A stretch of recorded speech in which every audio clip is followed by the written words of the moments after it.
O Senhor esteja convosco. Proclamação do Evangelho de Jesus Cristo, segundo Mateus. Naquele tempo, Jesus viu um homem chamado Mateus, sentado na coletoria de impostos, e disse-lhe: segue-me. Ele se levantou e seguiu a Jesus. Enquanto Jesus estava à mesa na casa de Mateus, vieram muitos cobradores de impostos e pecadores e sentaram-se à mesa com Jesus e seus discípulos. Alguns fariseus viram isso e perguntaram aos discípulos: por que vosso mestre come com os cobradores de impostos e pecadores? Jesus ouviu a pergunta e respondeu: aqueles que têm saúde não precisam de médico, mas sim os doentes. Aprendei, pois, o que significa: quero misericórdia e não sacrifício. De fato, eu não vim para chamar os justos, mas os pecadores. Palavra da salvação.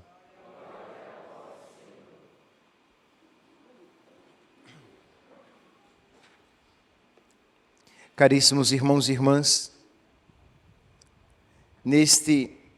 nesta primeira sexta-feira do mês, em que nós voltamos o nosso olhar para o sagrado coração de Jesus, o seu amor misericordioso, nós podemos, a partir do Evangelho de hoje, contemplar duas generosidades. A primeira, sem sombra de dúvidas, a generosidade de Deus, a misericórdia de Deus. Diz aqui que Mateus, sentado na coletoria de impostos, Jesus passa e chama Mateus. Mateus estava numa situação de pecado. Por quê? Porque os coletores de impostos, eles eram corruptos.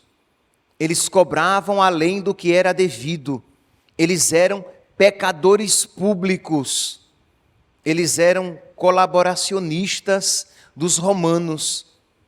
Eles eram tudo de ruim para o povo judeu. O povo judeu olhava para um cobrador de impostos de uma maneira muito enviesada, desconfiada.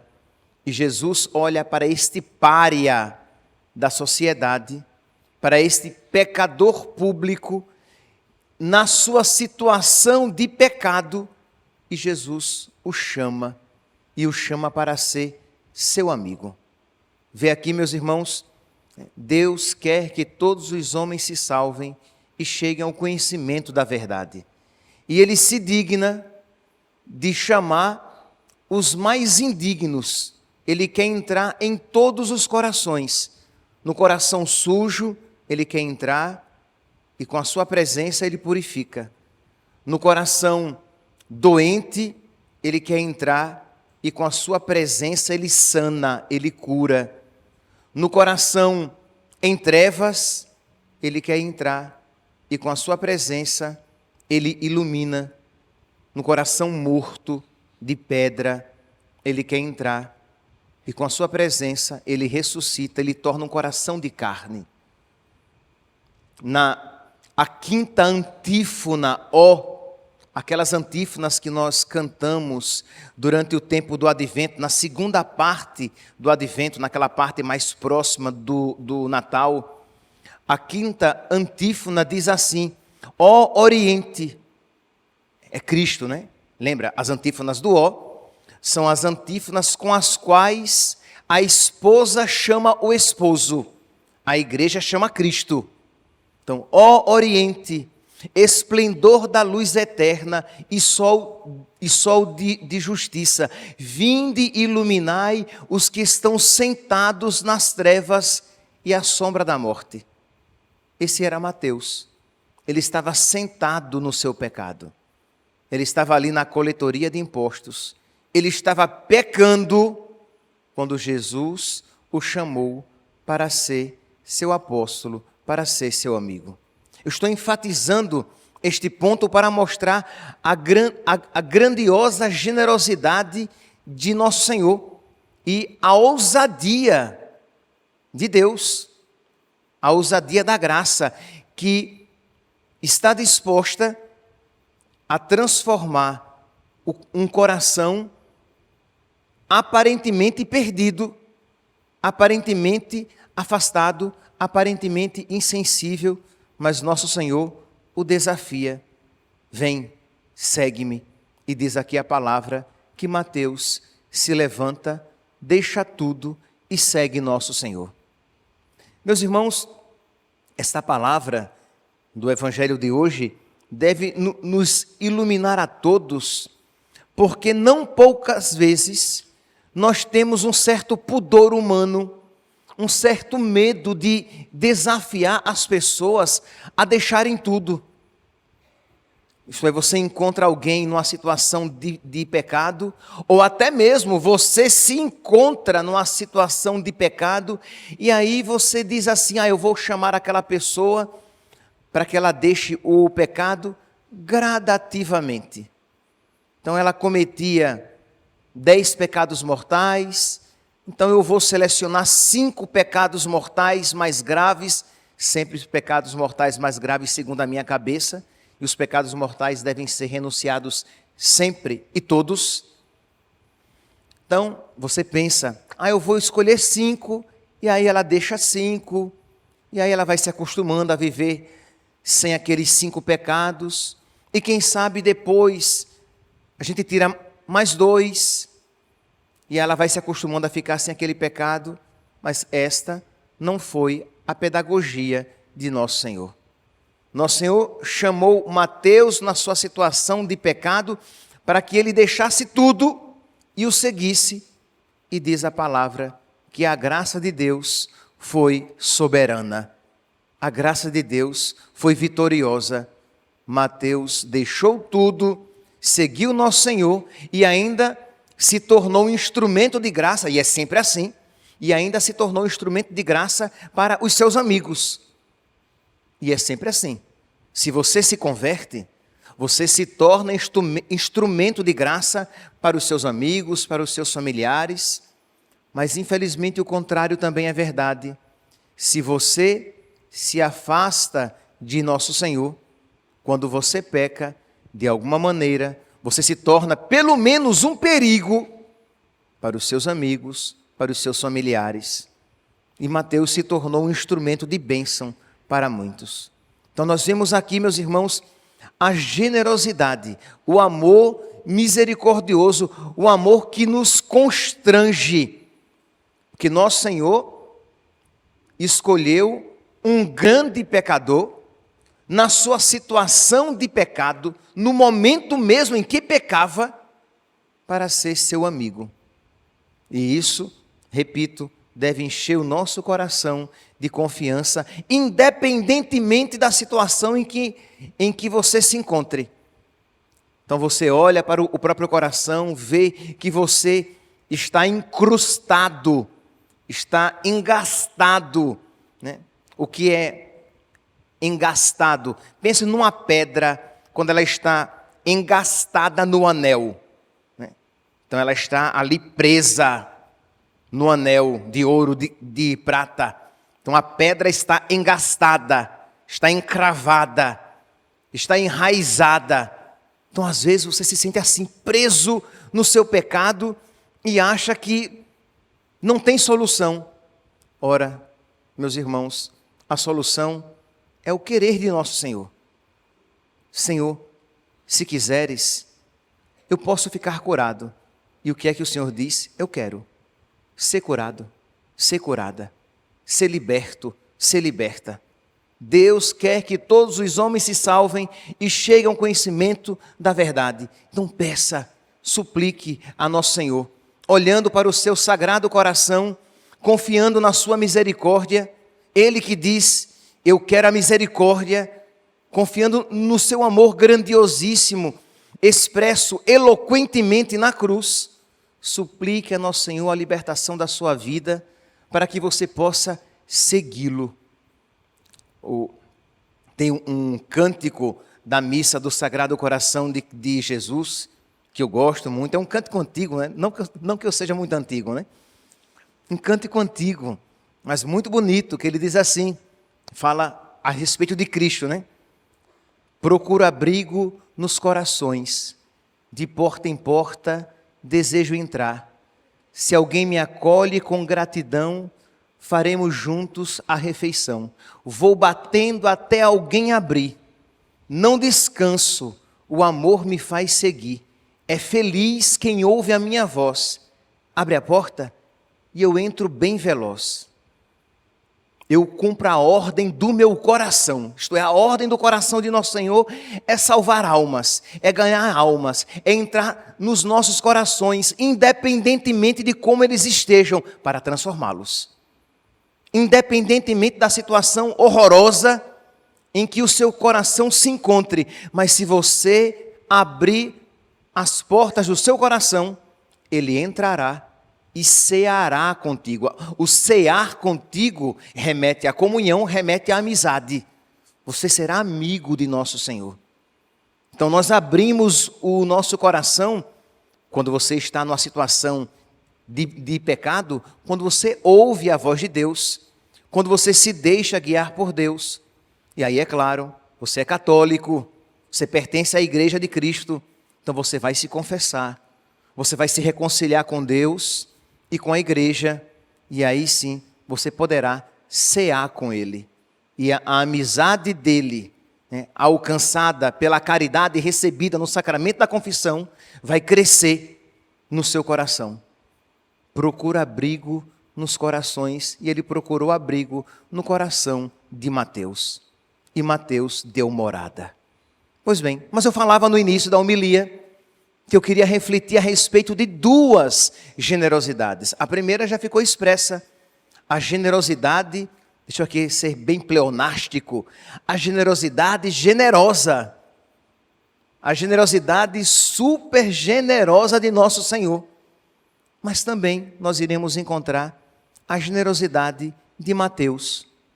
É claro, é uma generosidade segunda, é uma generosidade que é fruto da graça recebida pela generosidade de Deus. Mas é generosidade, isto é, ele correspondeu com o chamado de nosso Senhor. Nosso Senhor disse, vem e segue-me. E ele seguiu. Ele poderia ter pensado, rapaz, olha o dinheiro que eu tenho. Eu vou deixar tudo para te seguir. E você é pobre? Ah, não.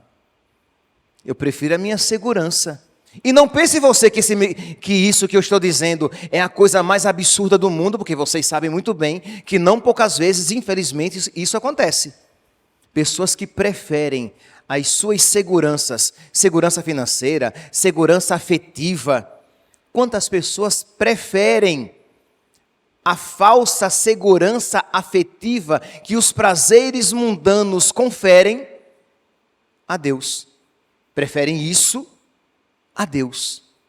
Então não é uma realidade longínqua, estranha, acontecida, possivelmente acontecida na vida de Mateus, mas é uma realidade que constantemente está acontecendo na nossa vida. Isto é, constantemente nós somos chamados a preferir Deus e a renunciar às falsas seguranças e compensações que o mundo e os prazeres mundanos oferecem. E por mundo e prazeres mundanos, compreendamos não apenas o pecado, mas até mesmo coisas lícitas que Deus possa vir a pedir que nós renunciemos. Porque é verdade, Deus pede que nós renunciemos às coisas ilícitas por Ele, e nós precisamos crer que isso valerá a pena. Mas também Deus pedirá, algumas vezes, que nós renunciemos até coisas lícitas, mas que não são para nós, por causa dEle.